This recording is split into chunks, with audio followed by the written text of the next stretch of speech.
Oh, thank you for that. That is very inspiring and fun photography. I'm going to invite John Lawrence back into the room now. Absolutely. And John.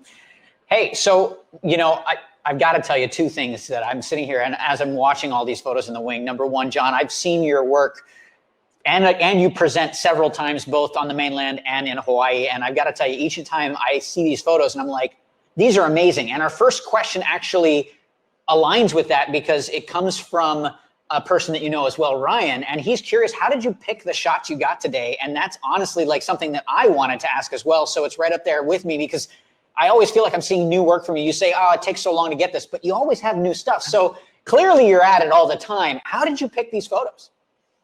That's true. So first, yes, I'm taking pictures all the time, and that's another thing too. I would recommend just bring your camera everywhere. Like, you never know what you're gonna see. You never know what's gonna happen. Just have your camera with you, and just be ready to take pictures all the time. And honestly, I have these pictures I had them on my desktop, but I've taken so many photos that I really don't know where a lot of stuff is. And that's another thing too. I was like, if you start taking pictures, start labeling them now. Like, I was looking for labeled double exposure folder, like whatever. It takes me forever to find them. So, but that's, for me, that's fun. Like, I spent, all day yesterday looking through every hard drive I have, looking through every scan I have. Like, is that cool? And like, does that make sense to anybody? I just wanted to show some stuff that would kind of make sense to people, and also just like hopefully get people to get out there and take more pictures, because I think the more people out there trying to have fun and not care what they're taking pictures of would be better for everybody. Yeah, I mean, I just have tons of stuff, so it's just hopefully, yeah. No, absolutely. And another question that came up actually specifically with your double exposures, I like the fact that you said, well, I shoot it at 400 and 400, so it's an 800 exposure, proving the fact that you still know your stuff, right? And that's something we talk about. It's not necessarily just taking the app and playing around, because that's where the creativity comes from.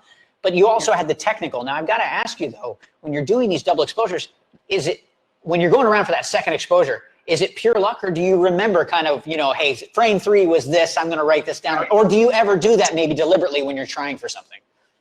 So far, it's pure luck. And I want to keep it makes it that much better. It makes it that much better. I think if I knew, like, 1 through 10 were all like white clouds or whatever, or 1 through 10 were all like red flowers, I would almost think too much about the second time I went around. I love the fact that I don't remember what was on the first time. Like, sometimes I'll, like when I went to New York, I shot that roll in New York and then didn't shoot it again for a few months. So I obviously forgot what was on it. And then when I processed the film and got it back, and a few of them came out, it made it that much more exciting to me. Just like, oh yeah, it kind of did work. So I love it doing it that way. But imagine if you really did plan it out, you can get some amazing production. Like, if you really thought about something, like I had the general idea, like for the sharks in the city one, but I didn't really know like where the sharks were in the picture. And think about, like, a lot of that roll didn't come out. Like, the sharks were, I couldn't even see where the sharks were. But if you really wanted to, and you had a certain vision you want, you should do it that way. If you knew, like, okay, I'm just going to shoot. Always offset them up or something like that. Correct, yeah. And the biggest thing I should tell people too is, like, a little easy tip is, like, if you want to try double exposures on film or even visually, I think it's the same. Try to stay away from whites. Like, every time I take a picture and there's like white clouds in the sky, those are too bright and they kind of overexpose the film and doesn't leave you any space to put images on. So try to keep a lot of darks in both sides. Gotcha. Yeah. Absolutely.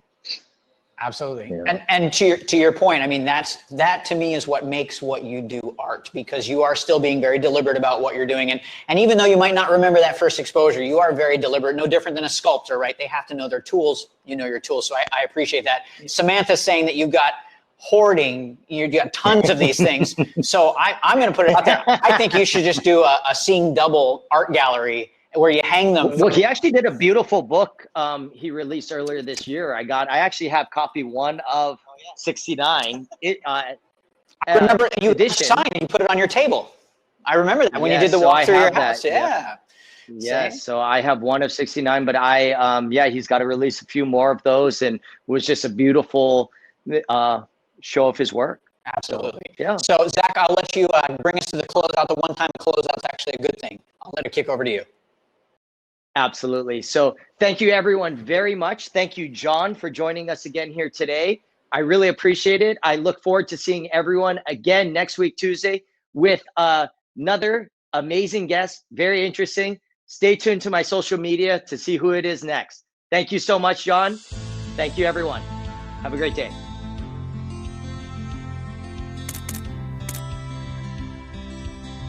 Thank you for tuning in to this week's episode of Between Sets. Make sure to like and subscribe to be tuned in on all future episodes. Thank you.